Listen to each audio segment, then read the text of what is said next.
Hola, bienvenidos a todos a la Universidad Europea de Madrid. Estamos aquí dentro de este laboratorio Industria 4.0 para hablar pues, de una de las cuestiones que más están afectando a la industria, que es precisamente el sector de la logística. Estamos en esta mesa redonda que hemos titulado Logitech 2021 Logística 4.0 y Empleabilidad, y tenemos con nosotros a tres personas que saben mucho del tema y que nos van a ayudar un poco a situar el tema y direccionarlo en varios sentidos. En primer lugar tenemos a Daniel, ¿vale? Él es Daniel Latorre, es director de desarrollo en Citylogin Ibérica. Bienvenido, Daniel, especialista en logística de última milla. También tenemos con nosotros a Lorena. Lorena Alconada es responsable de automoción, desarrollo de automoción en Jepco, España. Es, por tanto, representante del sector de la automoción, en este caso de la logística en la automoción. Y también tenemos a Jorge Asiaín, ¿vale? Él es también profesor de la Universidad Europea de hace tiempo, es director del máster universitario en logística que ponemos en marcha este año y por lo tanto especialista en este sector, porque también es Senior Mechanical Engineer en Alter Evo y director del máster. Bienvenido también para Gracias, ti, Mar. Jorge, encantado de tenerte aquí también. Y bueno, vamos a empezar un poco a poner sobre la mesa determinados acontecimientos que han ido ocurriendo a lo largo de estos últimos años y que han hecho que este sector de la logística tenga una especial relevancia, y una de estas cuestiones es precisamente la cuestión del e-commerce. Estamos todos acostumbrados a realizar compras a través de internet, ¿vale? Compras que además realizamos en casa y recibimos en casa, y para eso hay ahí una serie de gestión de logística muy importante que me gustaría que nos contaras un poco. Daniel, ¿qué nos puedes decir de esto? Bueno, lo primero de todo, gracias a la Universidad Europea por estar aquí y por apoyar en este caso al sector de la logística y al trabajo que venimos realizando. Sin duda, bueno, pues el e-commerce está poniendo a prueba las distintas cadenas de suministro y cómo somos capaces en este caso de llegar hasta el cliente final en los tiempos y las formas en este caso que se establecen en cada momento.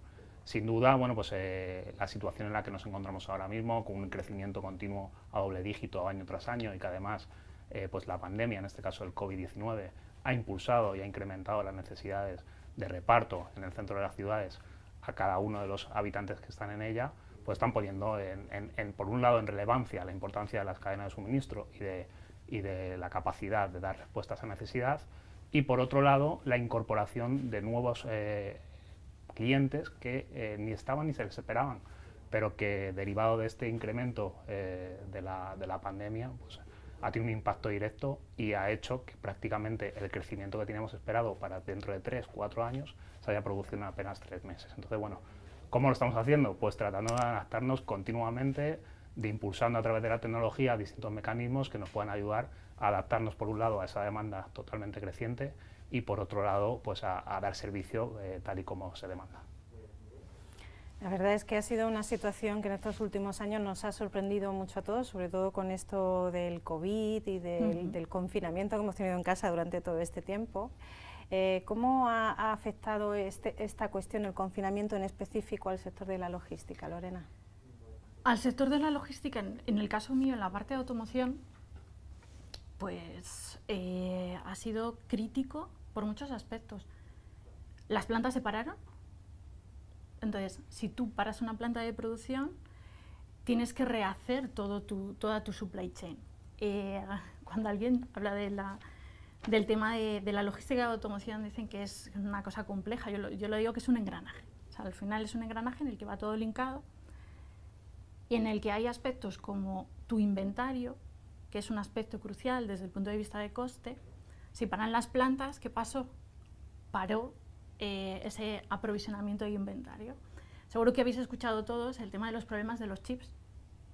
Eso es una de las cosas que ha dado su efecto esta pandemia, la parada de producción de chips, justo porque se decidió desde las plantas de producción disminuir el aprovisionamiento y el disminuir el pedido a ese proveedor.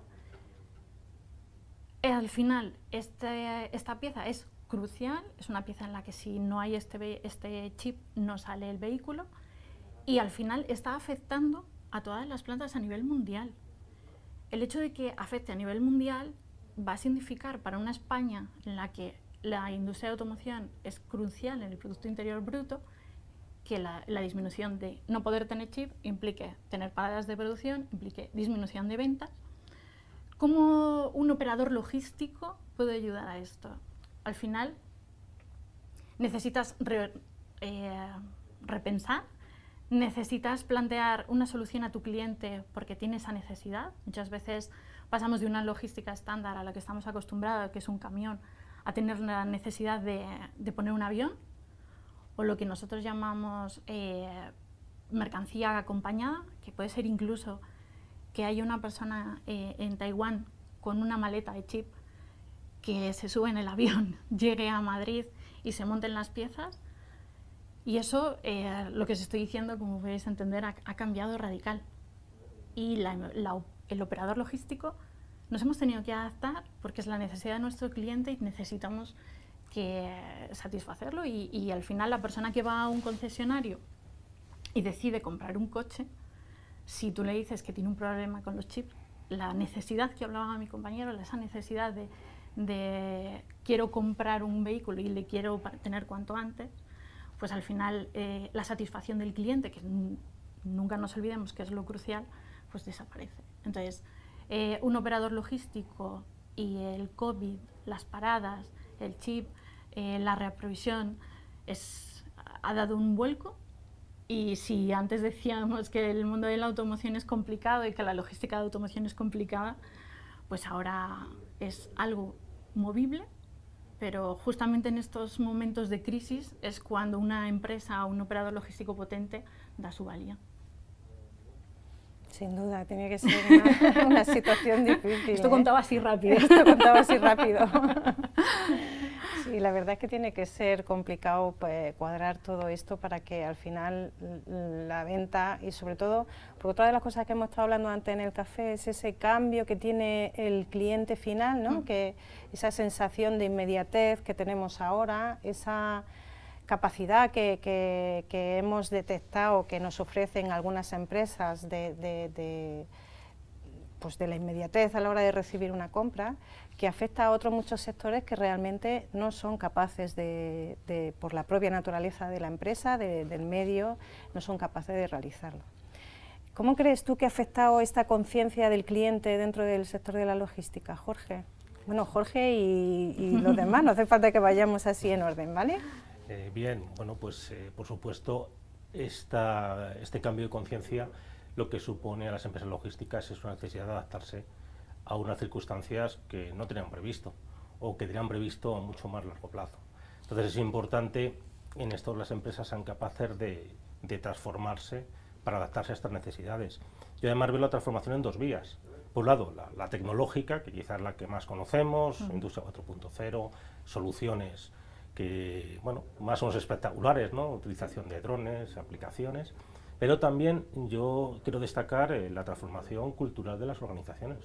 Es decir, es que posiblemente la forma de gestionar una organización o la estructura organizacional de una organización no puede ser la misma.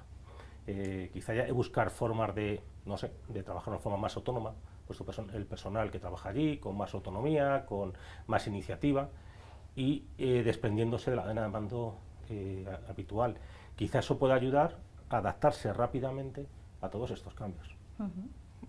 Eso de la cultura yo creo que es esencial en cualquier empresa. El problema que tenemos todos en general, la resistencia al cambio, es esencial, incluso más que la tecnología, ¿verdad? De hecho, siempre se ha hablado en el mundo industrial del lean manufacturing, de las eficiencias, del cero defectos, y ahora estamos yendo hacia un sistema de gestión que la propia palabra lo dice, que es agile, que es justamente lo que mi compañera explicaba. O sea, son decisiones más rápidas, equipos multidisciplinares que puedan tomar acciones inmediatas, donde, por supuesto, una jerarquía la hay, pero al final el equipo toma una decisión conjunta. Entonces, las capacidades y actitudes de todas las personas que forman ese equipo están valoradas al mismo nivel y están aceptadas para promover una solución rápida. Aquellas organizaciones que están moviéndose del Lean hacia estas estructuras están teniendo unos beneficios muy rápidos de responsabilidad, de compromiso, porque al final todo el equipo tiene ese compromiso, y de resultados, que al final es algo que es crucial y sobre todo tangible también. Sí. Yo creo que se han tocado dos cosas que son, yo creo que muy importantes, que es por un lado la flexibilidad y por otro lado la adaptación. En un sector, por ejemplo, como el e-commerce, en el cual está sufriendo continuamente picos de demanda que hasta ahora eran muy claros. Teníamos la campaña de Navidad, la campaña del Black Friday, pero que además, derivado de la COVID, pues hemos sufrido un pico de demanda con las circunstancias además que anteriormente sabíamos cuánto iba a durar ese pico de demanda. Sabíamos que el Black Friday tiene una duración de un día, que se prolongaba durante una semana, que la campaña de Navidad dura hasta el día 10 de enero. Pero claro, surge esta situación, nos tenemos que adaptar, unos incrementos de necesidades del e-commerce muy altas, y no sabemos además durante cuánto tiempo. Entonces, si no tienes unas estructuras que sean capaces de adaptarse, de trabajar en este caso con el cliente, de ver un rolling forecast, cómo se va a comportar la demanda, cómo creemos que va a funcionar. Además, ahora tenemos el problema de que afrontamos este año en el cual no nos podemos comparar con lo que ocurrió en el año pasado porque no tiene nada que ver. Entonces, o nos adaptamos o tenemos una adaptación continua a esas necesidades que van surgiendo, o realmente tenemos un problema. Entonces, o son las propias estructuras que no somos capaces de adaptarnos desde la parte más baja, la parte más cercana al mercado, digamos, por ejemplo, una empresa de transporte, pues desde el propio transportista, que ya no es un simple transportista, ahora es una persona que tiene que conocer de normativa, de prevención de riesgos laborales, de atención al cliente, absolutamente de todo, hasta los mandos intermedios y llegando hasta la dirección. Si no somos capaces desde la dirección llegar hasta el último eslabón, poco vamos a poder hacer.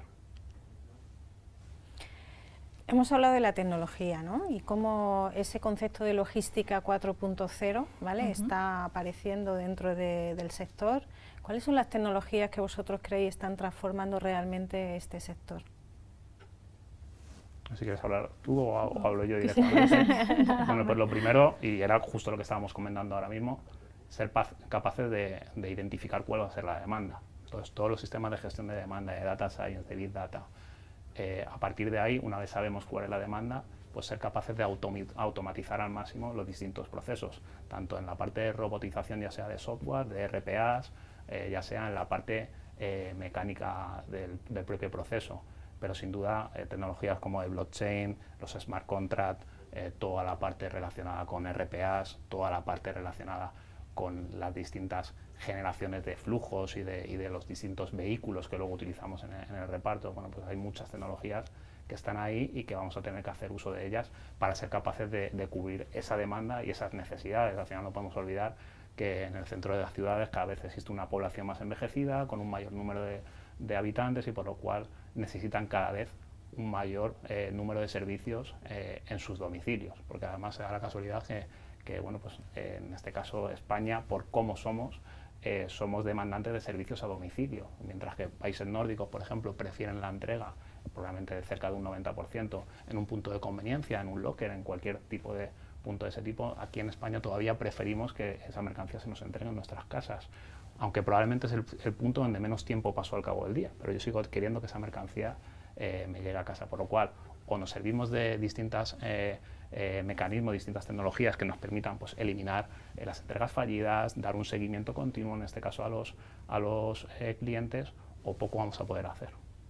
¿Y en el sector de la automoción, Lorena? El sector de la automoción, la parte tecnológica es la parte crucial. Al final todo se está automatizando hasta el punto de que una pieza se mueve por la línea de producción y en cada momento se va añadiendo todas las piezas que se van incluyendo en esa acción. Pero yo me iba a ir más a la parte, vamos a empezar por los básicos.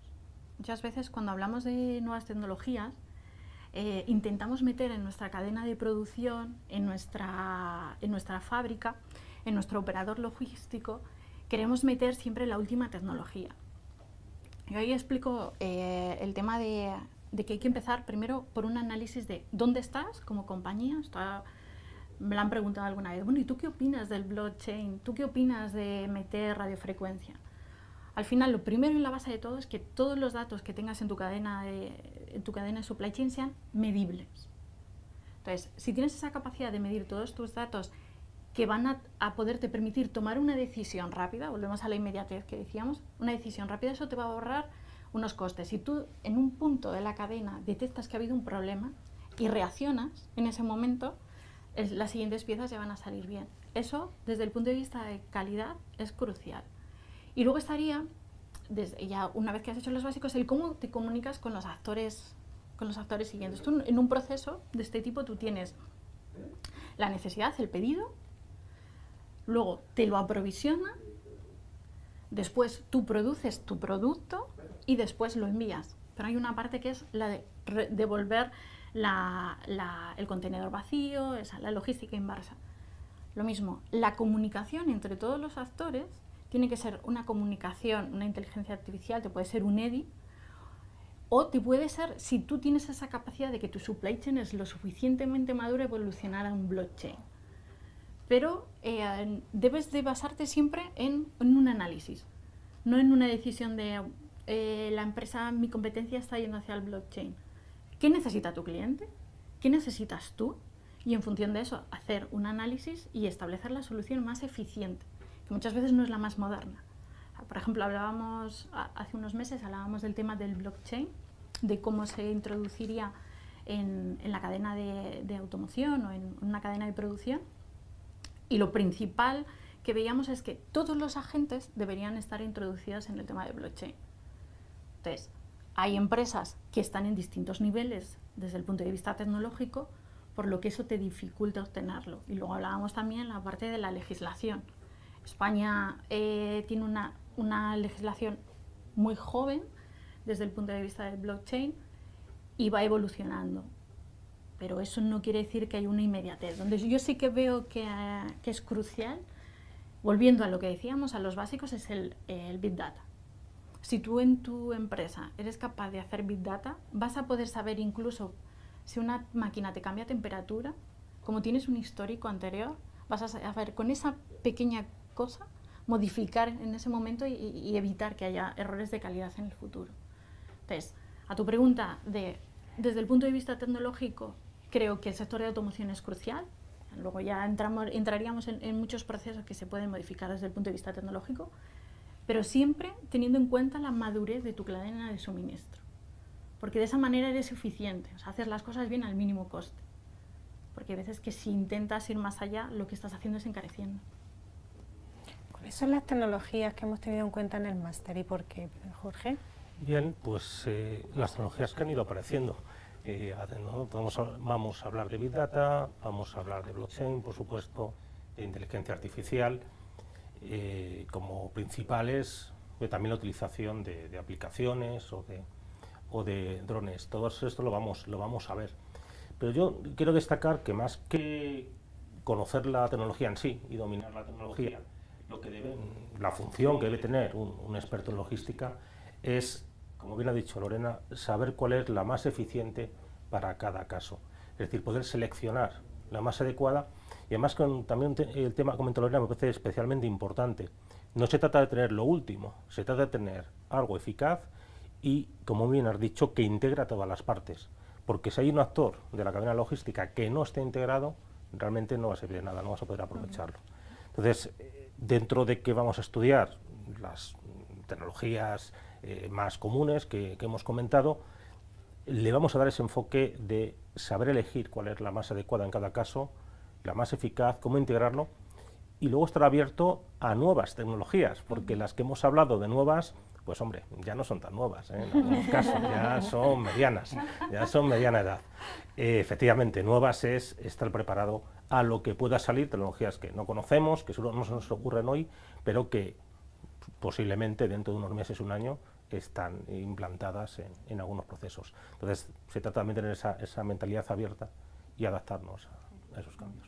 Yo creo que lo más importante, y lo ha citado antes Jorge, es ser capaces de transformar todos esos datos que disponemos en todas nuestras compañías, en todo nuestro ecosistema, en información, porque muchas veces nos perdemos mucho en la tecnología y al final es en lo que se basa, o sea, ser capaz de obtener de esos datos información que podamos aprovechar para nuestro propio negocio, que al final es lo indispensable. Entonces, que tengamos perfiles que realmente sean capaces de identificar cuál es la tecnología y además ser capaces de obtener la información que se necesita de esos datos que disponemos a través de esa tecnología, yo creo que es lo fundamental que un profesional de hoy en día necesita tener para acometer su vida profesional.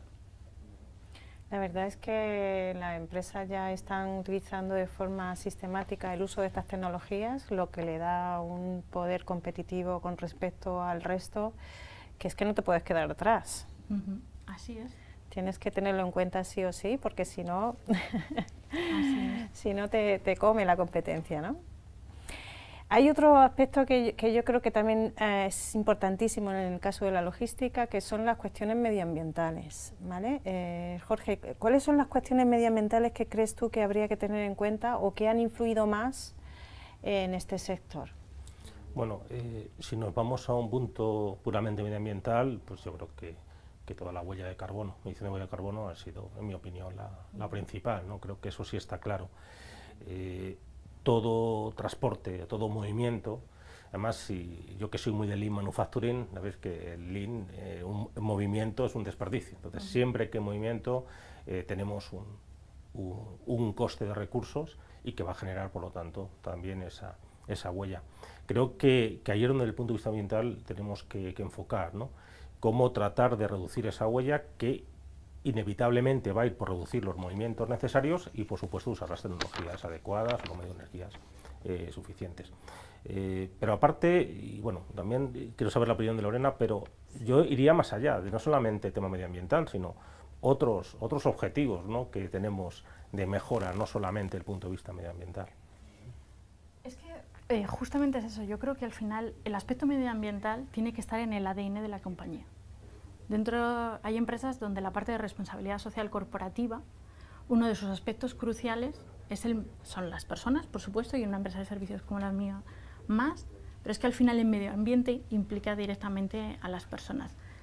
Si tú apuestas por reducir el CO2 que explicaba él, que es lo que ahora mismo, desde el punto de vista de legislación, va a tener una normativa que ya nos está afectando, que en el 2025 va a tener esas penalizaciones, al final tienes que tomar decisiones.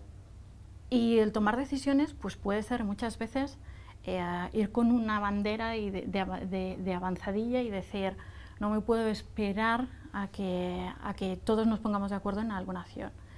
Por ejemplo, nosotros desde IEFCO se están tratando temas sobre todo de modos de transporte distintos.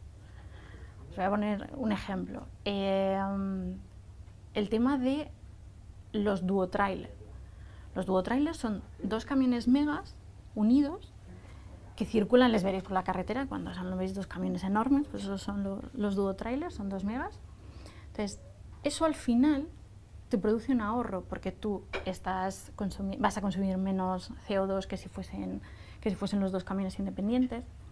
Entonces, esto sería por un lado. Luego estaría la parte de los gigas, que son 2 camiones también linkados con una cabeza, pero son 2 camiones más pequeños, hay uno que sí que es hormiga, el otro más pequeño.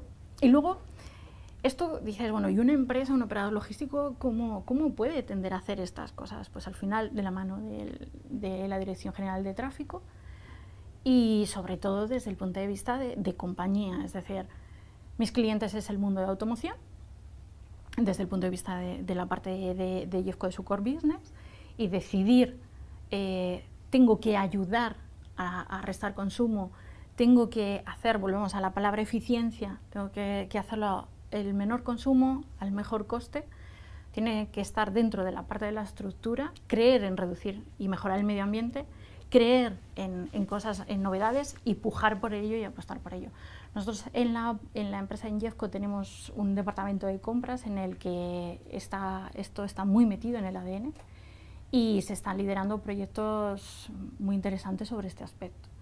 Y luego, esto por un lado desde el punto de vista de acciones y luego acompañar al cliente. Nuestro cliente necesita medir, volvemos a lo de antes. Entonces, tú formas parte, eres la mano de esa empresa, entonces tú le vas a mover esas piezas. Por lo tanto, él necesita saber qué CO2 está generando con ese movimiento. Por lo tanto, debes de acompañarle con una herramienta. Quizás no es necesario un blockchain, tú puedes acompañarle con una medición de ese CO2, darle un informe y eso a ellos en planes de acciones medioambientales que desde el punto de vista de gobierno te lo van a pedir como generador de este tipo de contaminación, pues vas a poder tener datos históricos. Entonces, para mí, medio ambiente es algo de compañía, es creer e innovar y pujar, muchas veces salir con la bandera delante y medir. Tener esa capacidad de medir. Y en la logística de última milla, Daniel, porque aquí sí que ha habido, o sí que podemos intuir que ha habido muchos cambios. Sí, las personas de a pie, ¿no? Efectivamente, el factor medioambiental es un factor clave. De hecho, bueno, pues una empresa como la que trabajo yo, en Citylogin, nace precisamente por las necesidades de desarrollar labores de logística urbana con carácter sostenible. Y en el año 2014 en Roma se desarrollan unas restricciones muy fuertes a la circulación en el centro de las ciudades, además las circunstancias que hay en Roma en cuanto a que las tiendas prácticamente no tienen almacenamiento, entonces requieren de muchísimos servicios de abastecimiento. Entonces se decide lanzar en el año 2014 Citylogin en Roma. Ya estamos en el año 2021 y bueno, pues seguimos precisamente con ese criterio de desarrollar acciones de distribución sostenible con vehículos eléctricos, con vehículos a gas, con vehículos híbridos, con todo tipo de vehículos, en este caso con carácter sostenible. Pero creo que más allá que la preocupación por el medio ambiente está la preocupación por la sostenibilidad. Entonces la sostenibilidad tiene dos patas siempre. Por un lado la pata medioambiental, pero también la pata económica. Y todos somos empresas al final y nos regimos por la sostenibilidad no solo medioambiental, sino económica. Entonces la clave es ser capaz de balancear esa sostenibilidad medioambiental con esa sostenibilidad económica. Entonces, bueno, pues requiere de mucho trabajo de ser capaces de adecuar ese tipo de vehículos a cada una de las operativas que tenemos. No todos los vehículos valen para todas las operativas. Es necesario crear nuevas infraestructuras que nos puedan ayudar a utilizar vehículos, porque al final un vehículo medioambiental sostenible tiene tres aspectos que, digamos, afectan a la calidad del reparto o a las circunstancias en las cuales realizo ese reparto. Por un lado es el coste económico, unos costes mucho más superiores a su homónimo, en este caso en diésel. Por otro lado está la disponibilidad de esos vehículos, bien por tiempo en cuanto a servicio de ese vehículo, pues porque en muchos casos no son vehículos que se encuentran en stock, que tienes que hacer un pedido, que son vehículos mucho más ad hoc. Y por otro lado las circunstancias de restricciones técnicas, autonomía, capacidad de carga, que hace que, bueno, pues nos tengamos que servir de métodos auxiliares, como pueden ser centros de consolidación, hubs de proximidad, que nos puedan ayudar a utilizar ese tipo de vehículos. Está claro que tenemos que ir hacia un mundo mucho más sostenible, hacia una incorporación de vehículos, en este caso predominantemente probablemente eléctricos, y luego hay un vector ahí que seguro que lo vamos a estudiar en el máster y que es muy importante, que es el vector del hidrógeno, ¿vale? Sin duda va a cambiar mucho la forma de distribuir en el centro de las ciudades y en el resto, porque al final no deja de ser también un motor eléctrico, pero que en lugar de ser alimentado por una batería eléctrica, va a ser alimentado por una pila de combustible. En este caso, en nuestra organización ya estamos desarrollando una transformación de un vehículo eléctrico a hidrógeno y el desarrollo de una infraestructura de recarga de hidrógeno para poder abastecer a nuestra flota, porque consideramos que el hidrógeno es el vector del futuro para todo el transporte sostenible.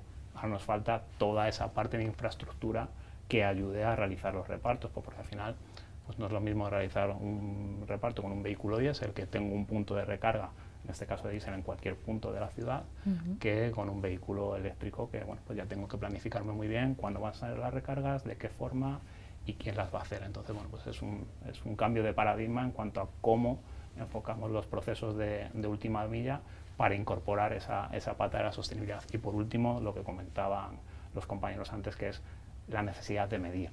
De nada sirve hacer todas estas acciones si no soy capaz de medirlas, de obtener datos, de obtener información para trabajarlas tanto con mi cliente como con mi propia empresa. O sea, tengo que medir esa huella de carbono aguas arriba y aguas abajo para poder realmente explotar los beneficios que puede tener el utilizar ya no solo vehículos, sino infraestructuras o todos los medios con carácter sostenible dentro de mi cadena logística. La verdad es que hemos hablado de muchos factores que han afectado un poco a la logística, cómo se está desarrollando en los últimos años, el e-commerce, incluso la COVID, ¿no? Dentro de el medio ambiente. A mí lo que me gustaría que nos contarais ahora es ¿qué cambio se ha producido dentro de logística? ¿Cómo se puede medir ese cambio que se ha producido en cuanto a mercado, en cuanto a profesionales, en cuanto... Desde el punto de vista de mercado, pues al final el proceso de producción ha cambiado. Por lo tanto, si el proceso de producción ha cambiado y tú vas de la mano de tu cliente, te tienes que adaptar. Y para adaptarte, pues muchas veces es reinventarte. Yo llevo trabajando en el mundo de la automoción 15 años y algo tan sencillo y tan visual como la cadena de producción. Cuando yo entré en Renault estaba la cadena de producción donde se iban montando las piezas y todos los contenedores de las piezas alrededor de la persona que montaba. Con la evolución del Lean Manufacturing se decidió que la actividad de valor añadido, que era el montaje final, debería ya venir en kits de aprovisionamiento para que la persona solo tuviese que coger esa pieza, montarla, no ir al contenedor, chequear la referencia, etc. Entonces tú ahora vas a una cadena de producción de automoción y ves que dices, pues hijo, no hay contenedores, no hay carretillas. Entonces ahora lo que ves en una planta de producción son robots filoguiados donde vienen con kit. Y la persona que está montando la pieza lo que hace es coger esa pieza, no duda, no tiene esa posibilidad de error, disminuimos los desperdicios que hablábamos antes desde el punto de vista del Lean, y lo que hace es montar la pieza buena desde el minuto cero. Eso si nos vamos a la planta de producción. Si nos vamos al día a día, ahora todo es informatizado. En todo momento podemos saber dónde está nuestro material. Podemos saber cuándo nos va a llegar. Entonces, al final eso te ha hecho disminuir inventario, por lo tanto tienes un ahorro económico como productor de piezas. Te está garantizando que lo que tú planeas hacer es lo que vas a poder producir, por lo tanto tus recursos, la gente que necesitas para producir esas piezas, las adecuas, no tienes más personas que las necesarias, eres eficiente. Entonces, eso desde el punto de vista de la planta es un ahorro directo. Y ya si nos vamos al punto de vista de la logística pura, de lo que es un operador logístico, pues tenemos tecnologías, por ejemplo, cuando haces JIT, que es cuando tú enciclas las piezas en función de cómo va a aparecer el coche. Es decir, te aparece un coche blanco, un coche rojo, un coche diésel, un coche... tu información te llega automatizada. La persona que está en ese momento va a seleccionar esa pieza. Puedes tener una cosa que a mí me encanta, que es lo del pit to light, sale una lucecita, o sea, la persona va a coger esa pieza, no duda. Simplemente cuando lo sacas, ya el propio sistema te dice si lo estás leyendo bien o no. Entonces, son evoluciones que estás viendo que ya esa posibilidad de error, esa posibilidad de defecto, que al final es coste, se va disminuyendo. Entonces, ¿hacia dónde va la logística? Yo creo que va hacia el defecto cero, igual que la cadena de producción.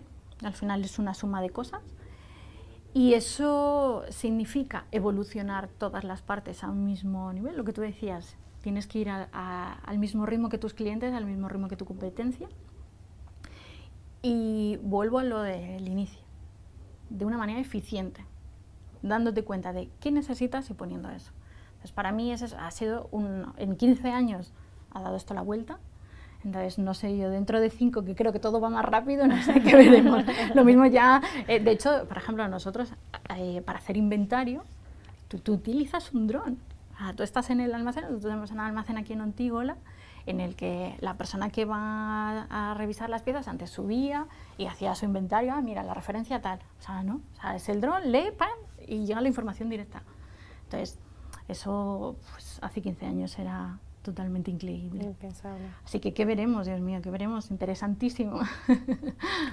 ¿Cómo ha cambiado entonces el perfil del profesional que trabaja en este sector? Para mí. Pregunta, ¿eh? Bueno, yo creo que cada vez necesitamos personales, por un lado, más cualificados y más enfocados hacia ciertos aspectos que se demandan. Es decir, esto del el ingeniero que vale para todo, yo creo que empieza a cambiar, ¿vale? Que ya cada vez necesitamos perfiles más especializados en cada una de las materias que vamos necesitando. Es verdad que esas habilidades soft cada vez son más importantes, ya no solo hablamos de las habilidades técnicas, sino de esas habilidades soft, de cara pues, a trabajar con el cliente, de cara a establecer trabajos en equipos y de cara a afrontar el día a día que al final tenemos en todas nuestras organizaciones. Y además yo creo que esta situación que se ha generado ahora con todo el teletrabajo, además hace darle todavía una vuelta más al tipo de perfil, o sea, porque es un perfil cada vez más autónomo. O sea, esto de tener que seguir al líder, bueno, pues cambia un poco, ya todos somos líderes en cada uno de los aspectos que desarrollamos dentro de nuestras cadenas. Entonces, sin duda, creo que cada vez necesitamos una formación más específica en cada una de las materias y sin duda, bueno, pues poder disponer de formación específica sobre ciertos temas de logística, de distribución, de logística urbana, de objetivos de desarrollo sostenible, de industria 4.0, de logística inversa, de todos los puntos al final que se componen toda la cadena logística, porque bueno, pues al final no nos queda más remedio que adaptarnos a todas las situaciones y a este entorno cambiante que va sucediendo.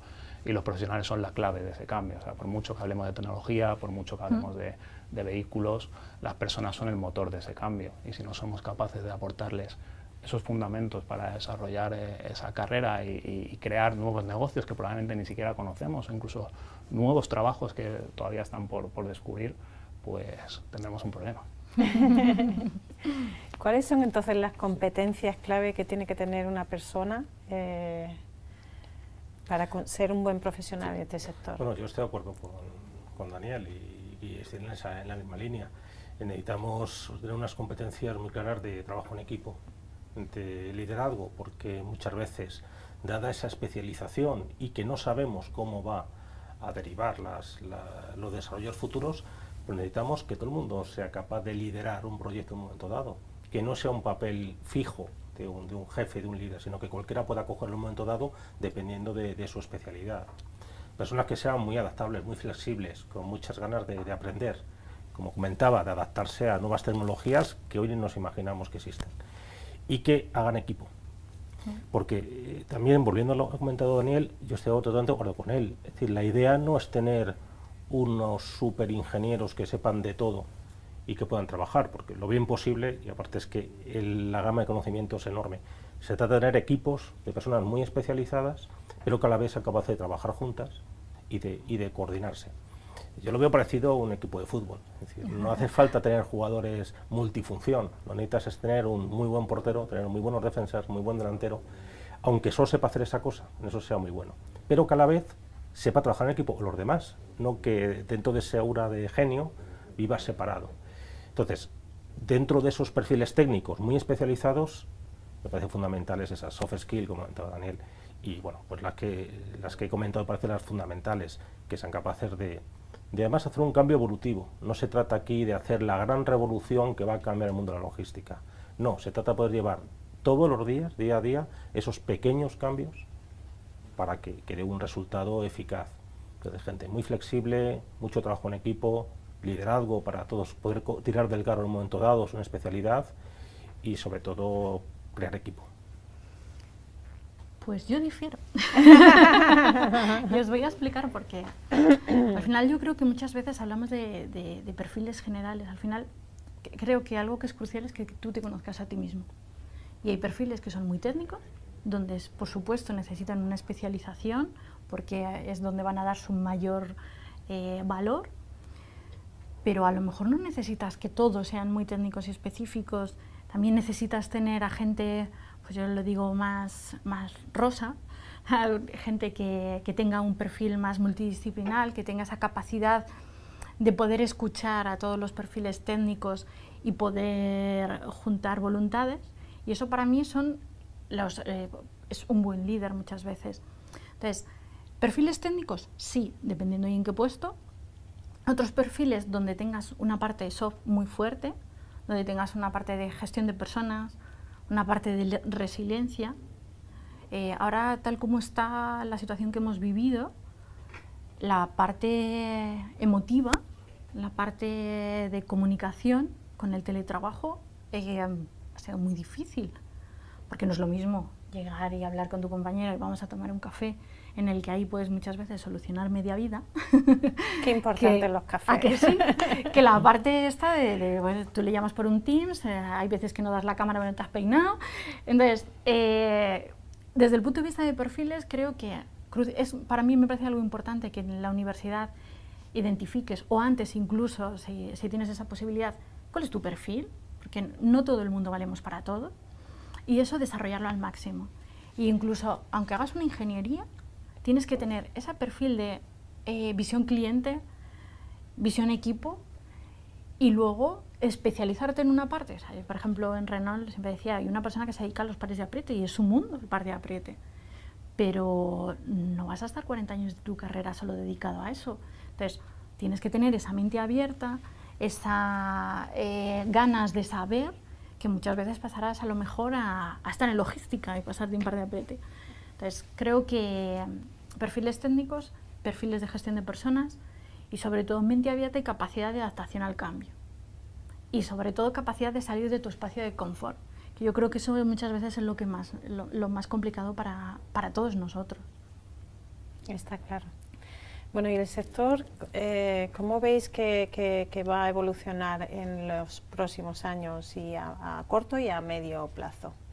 ¿Creéis que va a aumentar? ¿Creéis que va a transformarse todavía un poquito más y hará falta, no sé, nuevas formaciones, adecuar los perfiles? ¿Cómo creéis que va a ir esto en el futuro? En muchos casos no sabemos ni lo que va a pasar mañana. Os estoy pidiendo que hagáis un poco de... O sea, antes pensábamos una visión a largo plazo, en 5 o 6 años, y hoy mi visión a largo plazo en muchos casos son 2 años, o sea, no es mucho más. Entonces, bueno, va tan rápido, la transformación del sector está siendo tan alta, el pasar del sector B2B, cual estamos muy acostumbrados a realizar, con unas entregas mucho más grandes, a una entrega muy detallista en el B2C, al consumidor final, paquetes cada vez más pequeños, mayor número de entregas. Lo que yo antes entregaba en una tienda y entregaba 20 paquetes, ahora tengo que entregar en 20 domicilios completamente distintos. Además, bueno, pues el B2B también se ha transformado. Yo siempre pongo el ejemplo de un gran centro comercial que existe en la plena Gran Vía, el cual, bueno, pues ya está destinado al 100% a la venta. O sea, ya no hay almacén. El abastecimiento de la mercancía se produce de forma nocturna, llegan 2 camiones continuamente en tráfico nocturno y se abastece la tienda. La mercancía va del camión a la percha, ¿vale? Entonces, bueno, pues esto está haciendo que cambie totalmente. Ya no tiene, en este caso, la tienda el inventario, sino que somos nosotros quienes tenemos el inventario, quien tenemos que gestionar ese inventario y quien tenemos que hacer que en el día a día esa mercancía esté puesta en el punto adecuado, en el tiempo adecuado, al menor coste posible, además de una forma sostenible medioambientalmente. Bueno, pues cada vez vamos metiendo más incógnitas o más puntos a la ecuación que lo complican todavía más. Entonces, ¿qué es lo que va a ocurrir? Bueno, pues es complicado saberlo. Lo que está claro es que el futuro pasa por una entrega y una logística cada vez más sostenible, porque así en este caso lo piden los clientes. Creo que también pasa por una transformación o por una educación al cliente final, es decir, la situación que tenemos actualmente y que bueno, pues el cliente final demanda servicios que en muchos casos ni siquiera son necesarios y que crean una logística inversa todavía más fuerte. Siempre pongo el mismo ejemplo y es, hasta hace muy poquito tiempo hacíamos un pedido por internet de una camisa, entonces yo tenía dudas en si mi talla era la talla M o la talla L. Entonces pedía una talla M y una talla L, la que no me valía la devolvía. Las nuevas generaciones lo que están haciendo ahora es compro la talla que sé que me vale, que es la M, y la compro en 2 portales distintos. Me quedo con la mercancía que primero me llega y la otra la devuelvo. Como se percibe que no tiene coste, no pasa absolutamente nada. Pero al final estamos generando un flujo de mercancía impresionante cuando realmente no es necesario.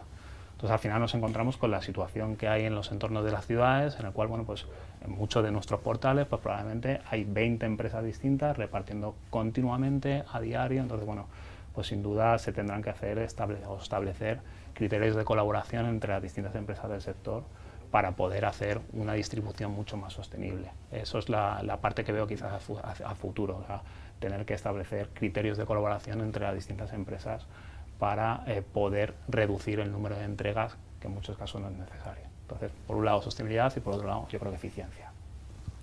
Bueno, sabéis que esto se está retransmitiendo en directo. Desde casa nos están haciendo llegar una serie de preguntas que las voy a trasladar por si podéis contestarlas.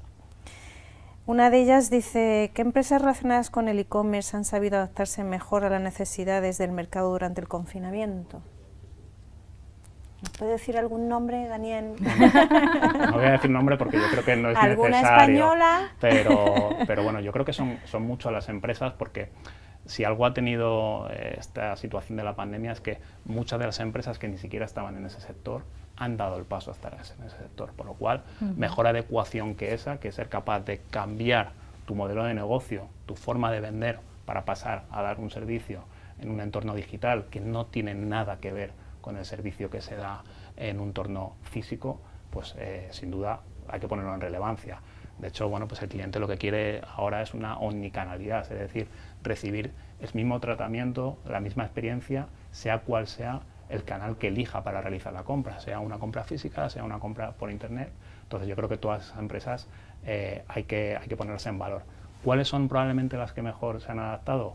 Pues aquellas que comentábamos antes, que tienen una disponibilidad de datos, que han sido capaces de, a través de la tecnología, obtener de esos datos información, y esa información ser capaces de ponerla a disposición del cliente para mejorar la experiencia que tienen en la compra, para mejorar los tiempos de entrega, para mejorar las capacidades de stock que tenían, bueno, pues al final para adecuarse a la demanda que había. Creo que no hace falta decir nombres, pero bueno, sin duda los líderes o los pure players del e-commerce que conocemos todos, pues son probablemente los que han tenido esa capacidad precisamente por esa ventaja competitiva que han tenido en cuanto al apoyo en la tecnología. Lo que pasa es que yo creo que en este caso incluso las tiendas de barrio, la librería que tenemos al lado de casa, también ha empezado a pensar que necesita la entrega a domicilio y también ha hecho el esfuerzo de adecuarse para poder realizar una entrega a domicilio en la medida de su posibilidad, por supuesto nada, pero sí que han dado ese paso de intentar adecuarse, ¿no lo creéis? Sí, sí, incluso hacer su página web. Eso es. Han dado ese paso y además otro que yo creo que es todavía más importante y es, como hemos comentado antes, la situación en cuanto al nivel de entregas en los domicilios particulares no es sostenible. Entonces vamos a ir cada vez más a puntos de conveniencia. Entonces muchas de esas librerías, muchos de esos puntos de venta se han transformado y ya no solo se han convertido en el punto de venta de libros, sino que además se han convertido en un punto de entrega de mercancías. ¿Esto qué les ayuda? Bueno, pues a ese cross-selling al final, bueno, pues ya que voy a recoger mi paquete, pues además compro un libro, ya que voy a... Entonces, ese es un punto yo creo que importante, que además tiene un impacto directo sobre la sostenibilidad, porque si un problema tenemos las empresas de logística y de transporte dentro de la ciudad es el de la entrega fallida, el de llegar al domicilio particular y que no esté el cliente. En cambio, cuando yo soy capaz de entregar en un punto de conveniencia, lo primero, soy capaz de entregar un número de paquetes mayor, porque a lo mejor en lugar de entregar uno, entrego 20, y además me aseguro que el cliente está allí, porque al final es esa tienda la que está abierta y tengo muy bien controlado en qué momento está abierto, de qué forma, y una vez ya además conozco a Antonio, que es quien regenta esa papelería, sin duda me va a ayudar y va a ser un mejor embajador a la hora de la entrega. Es cierto.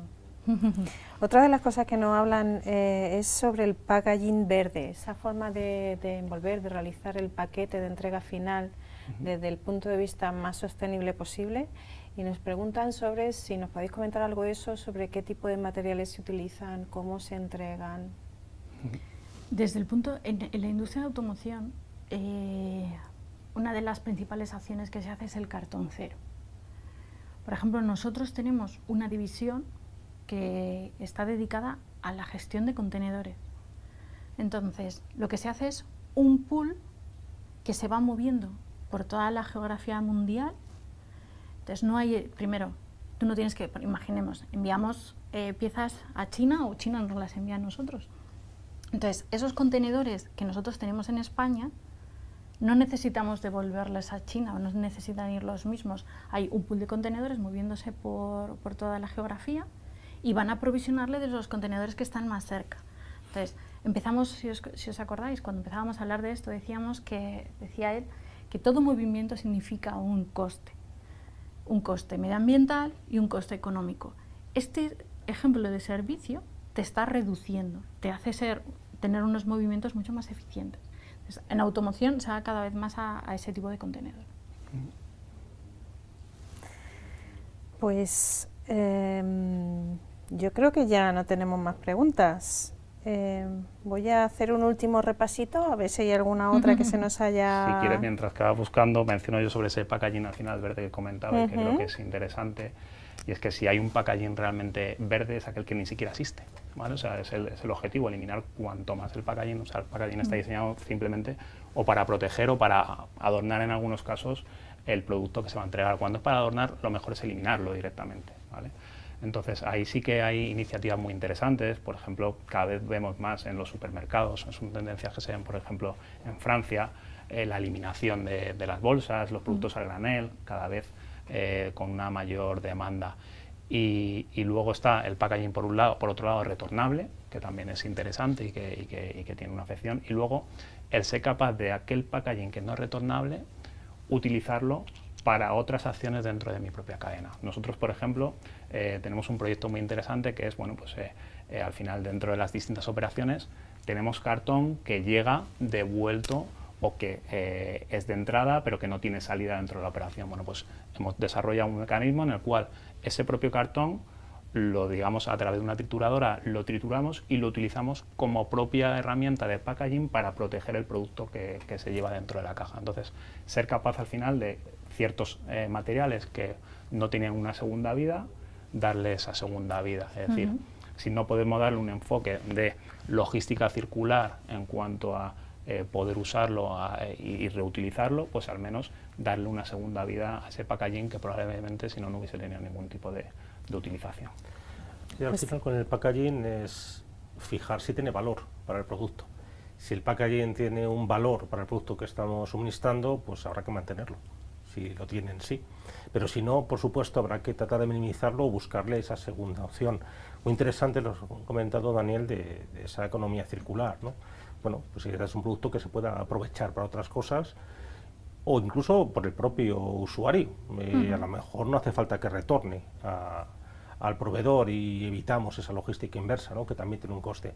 Pero está claro que sí debemos buscar soluciones imaginativas en este sentido o soluciones de cuando éramos pequeños, ¿no? Antiguas, ¿no?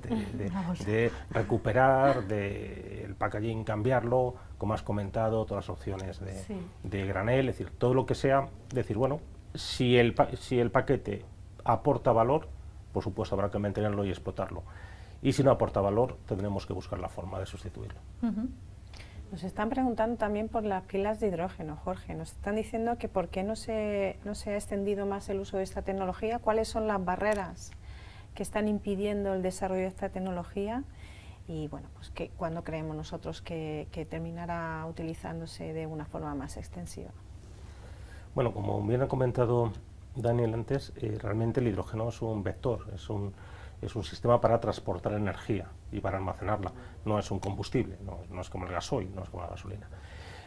Yo el problema que le veo al hidrógeno, por un lado, son el coste de las instalaciones, incluso una pequeña parte de peligrosidad. No se trata de asustar, pero es verdad que para que sea eficaz en un vehículo con hidrógeno necesitamos mantener pues, un depósito a una presión muy elevada, que si todo va bien, pues perfecto, pero en caso de un accidente puede tener un problema. La apuesta por el hidrógeno al final es un equilibrio entre oferta y demanda, es decir, para que tengamos instalaciones que funcionen con hidrógeno, necesitamos una demanda de vehículos que lleven hidrógeno. Y al final esta pescadilla se muerde la cola, la veo la más problemática. El hidrógeno me convence mucho como forma de almacenar energía, sobre todo renovable, es decir, que puede ser prácticamente con impacto próximo a cero. No existe el impacto cero, pero próximo a cero.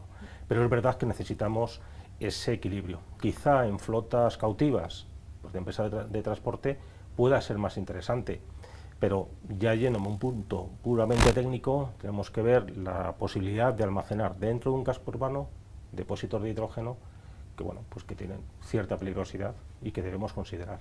Entonces, dentro de que funciona, es decir, como solución técnica funciona perfectamente, yo mi opinión personal es que todavía le quedan unos años para pulir esos pequeños detalles.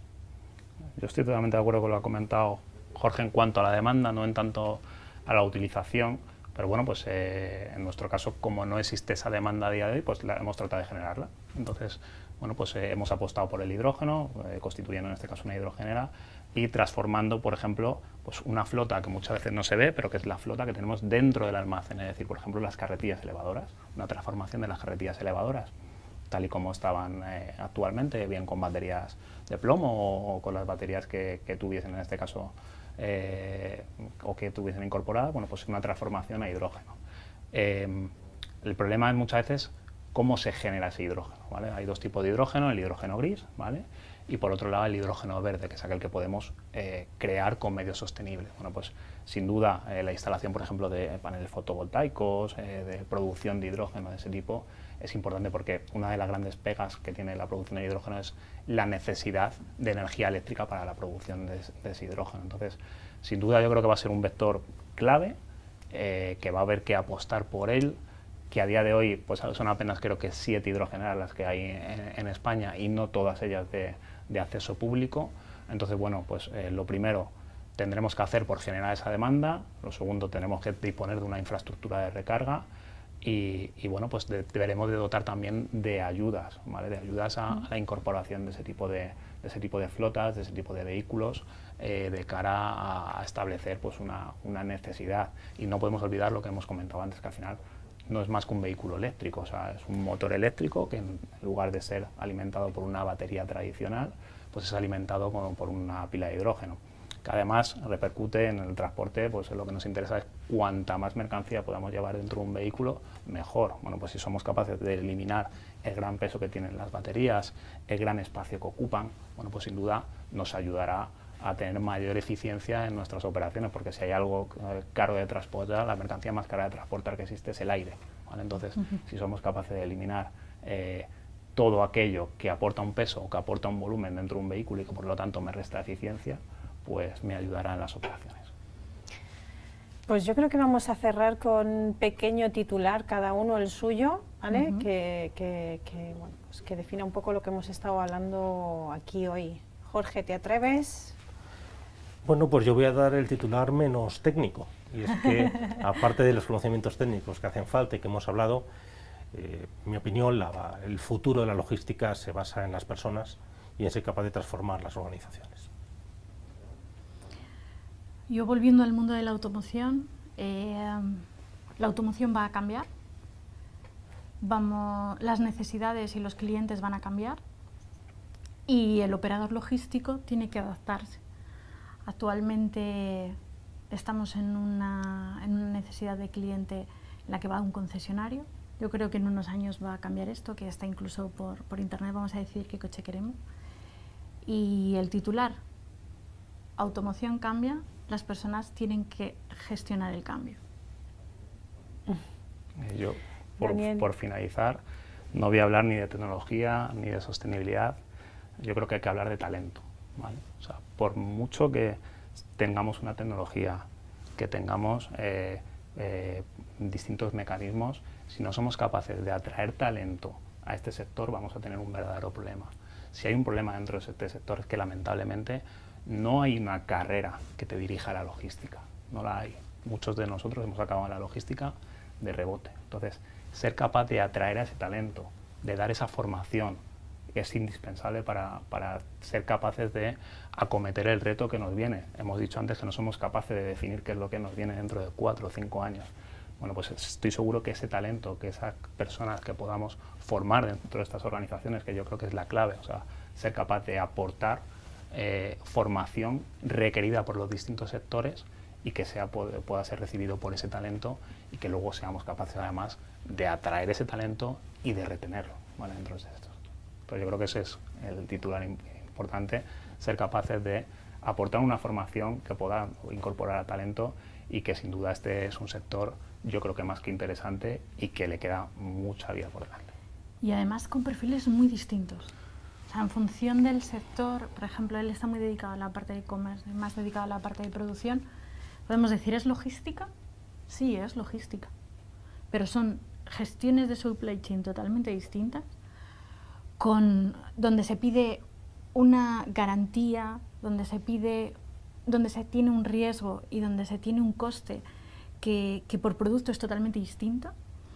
Entonces, son perfiles diferentes en el que se necesitan unos requerimientos y una capacidad de adaptación. Entonces, los talentos se tienen que empujar, tienen que cambiar, tienen que adaptarse, pero también las universidades, lo que hablábamos del máster de logística. Al final tienes que escuchar al mercado, tienes que escuchar a la industria y tienes que dar una formación para lo que está pasando hoy, pero para lo que está pasando en el futuro. Entonces eso es crucial, porque la formación técnica la puedes tener, pero necesitas salir con un conocimiento, con una base, que esa base te permita tener esa capacidad de decisión que hablábamos, esa capacidad de liderazgo, esa capacidad de aportar valor añadido a tu empresa. Pero tiene que ser una suma de todo y puedes aprender de dos maneras, de la mano, con alguien que te forme en un máster de profesionales, o autodidacta. Y autodidacta, la probabilidad de error es muy complicada y muy alta. Sí, yo creo que en ese aspecto, bueno, pues las universidades tenemos ahí un papel importante que cumplir, ¿vale? Porque estamos como entre dos aguas, ¿vale? Dentro del entorno profesional, ¿vale?, que es donde surge la necesidad, que es donde muchas veces está el expertise necesario del día a día, etcétera. Y por otro lado estamos dentro en el mundo académico, ¿no?, del otro lado del mundo académico, porque es importante que los contenidos de los programas tengan esa capacidad de que el estudiante y el profesor sea consciente de cuáles son las competencias que se consiguen, cuáles son los resultados necesarios, qué tipo de actividades se deben realizar, etcétera.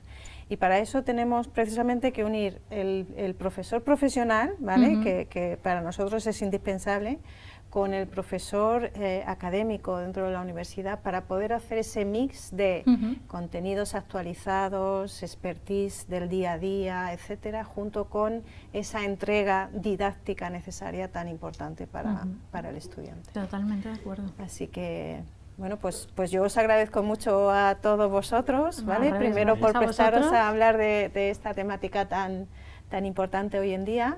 Segundo, por también prestaros a ser parte de ese expertise y ese profesorado profesional tan importante dentro del máster. Y a Jorge también por ser capaz de mezclar esos dos mundos, que es tan importante en este caso dentro del máster. Bueno, es el objetivo. Bueno, pues por nuestra parte nada más. Espero que os haya sido de utilidad y tendremos más oportunidades de hablar de temáticas similares que son de vuestro interés. Saludos. Gracias. Gracias.